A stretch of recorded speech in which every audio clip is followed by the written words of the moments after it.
Hello, in this video I want to show you how to attach and remove a drilling or screwing bit to WORX WX100 drill.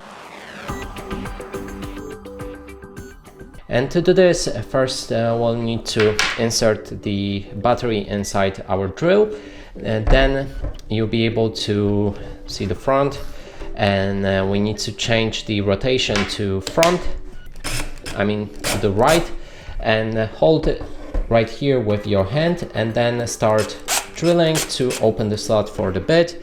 Now insert the bit inside like this, change the rotation again, and then start screwing again.